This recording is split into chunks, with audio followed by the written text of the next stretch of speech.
So, I have been playing Wuthering waves non-stop for the past few days and I found two of the best possible teams in the current version of the game. The first team is super free to play friendly and I call it Dreamless Rover as she uses Havoc as her damage type and the Dreamless as her echo. The second team is centered around Calcharo, one of the best DPS in the game right now, and he teams up with characters like Jing in order to bring thundering retribution to your enemy. We will go over both team compositions, how to play them, what characters to use, what echoes to equip and so on. Let's get started.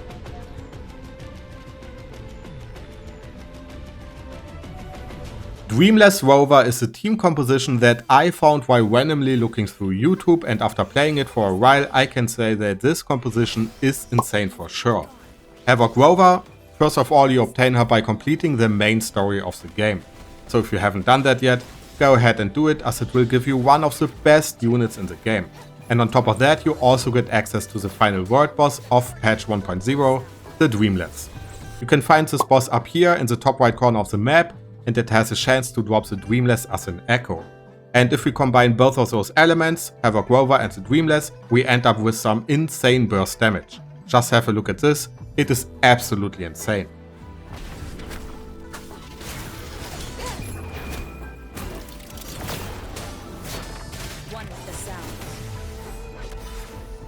Of course, as always, there are some strategies you can use in order to optimize your damage output with the Dreamless, or specifically with, Havoc Rover.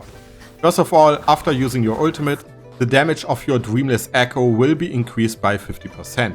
You can even further increase your overall damage output by having optimized stats on your echoes.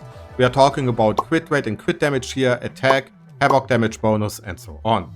Obviously, we are still in the early stages of the game, so having perfect echoes is very unlikely. But in order to have a general idea of what I am currently playing with, let us quickly go over my echoes. Nothing too fancy here, right? Just very basic echoes.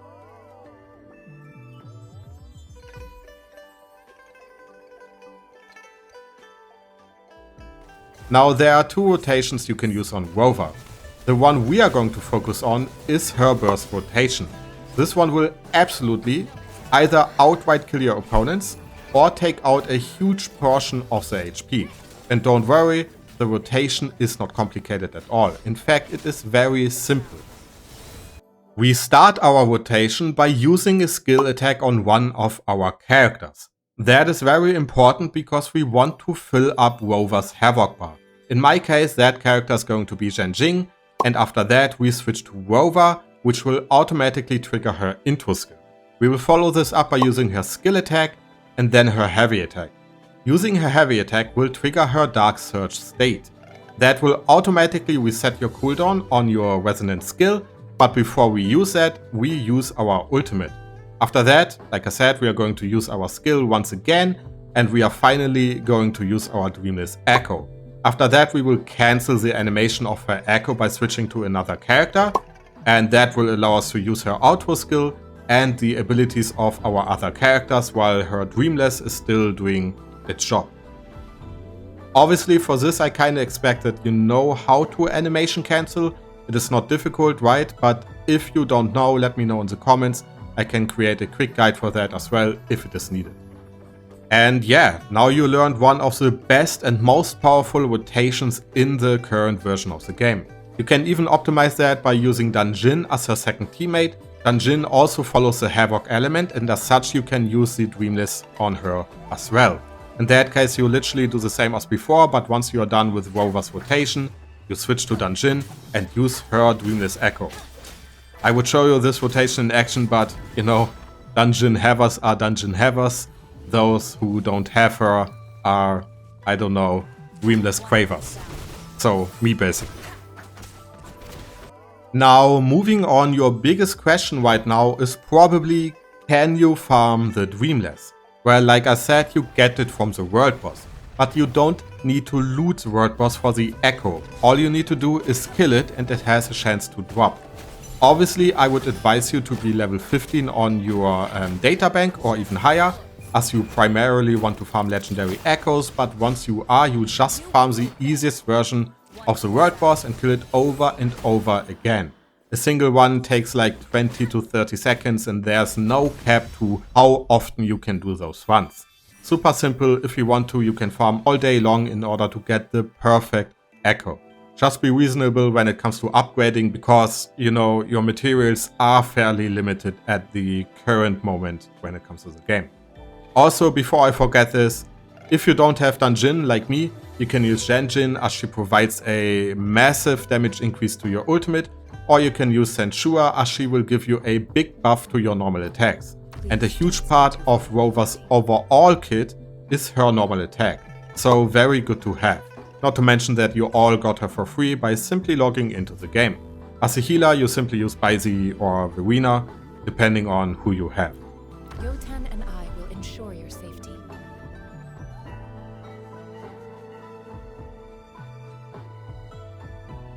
Moving on to our Calcharo team, I will keep this somewhat simple and short because I don't want to completely overwhelm you with information. Calcharo and his team can be min-maxed quite a lot, especially once everyone's favorite red-haired Yin-Lin is released, but for now let us keep it simple. Once again, for this I kinda expect you know how to animation cancel, as we will use this trick quite often on Calcharo. Our Echo is going to be the Flautist, which is an elite class enemy. It is not a boss enemy, but a normal one, and you can find it all over the world. If you want to farm it, simply use your data bank in order to track it and you're good to go. When it comes to other echoes, I have to admit that for me all of them are garbage. Nothing too fancy, unfortunately. But if you can, try to get crit rate and crit damage, electro damage bonus, basic attack damage bonus, ultimate damage bonus, you know, stuff like that basically. For our current team composition, before Yin-Lin releases, we are going to use Shanjing or Mortify, depending on who you have. As a supporter, we are going to use Verena or Baizi. Basically the two best healers in the game right now, and if I'm not mistaken, the only two healers in the game right now. The gameplay loop for Calcharo is in itself very simple once you learn and understand it.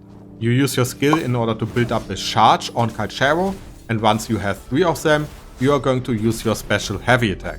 This heavy attack is the bread and butter skill for Calcharo. It absolutely destroys everything, and on top of that, it is super easy to animation cancel. You can switch to other characters like Shanjing and continue your rotation while he still does his heavy attack. Of course, all of this is just his skill and his heavy attack. You can go even further beyond by using his ultimate. When using your ultimate, make sure that you're first going to use Shanjing's auto skill, which will increase your ultimate damage by quite a lot. For that, simply use Shanjing and switch to Calcharo. This will trigger her auto skill if the small bar down here in the corner is full. This damage buff will be active for 14 seconds if I'm not mistaken, so basically for the entire duration of his ultimate. After activating his ultimate, he will fry all opponents in close proximity to him, and then you can use his normal attack, or to be more precise, his enhanced version of his normal attack, and you can literally spam it all day long. It does quite a lot of damage, and you can even weave in his skill attack from time to time. The perfect timing to weave in his skill attack, by the way, at the moment for now at least, is whenever you finished a full normal attack rotation. And at the very end of his ultimate, just before it is about to run out, you can even throw in his echo skill. The overall damage output for this is simply insane. It is a really good composition, and for me at least, before I discovered Havoc Rover, it was the main composition that I used, and even now I switch between Havoc Rover and Calcharo from time to time, depending on what I want to play. Obviously, we are still in the early stages of Wuthering waves, so there's still a lot of room to grow when it comes to better echoes, new characters, better rotations that people might discover in the future, and so on. For me, the game has been a lot of fun so far, and I'm currently at, I don't know, Union level 32 I think. So I have been playing this game non-stop since release basically. Let me know what you think when it comes to our teams, the game generally speaking. Has it been fun for you? And what do you think regarding that final story chapter, because that one, in my opinion, was really good. Other than that, thanks for watching, leave a like pretty please, and I will see you in the next video. Bye bye.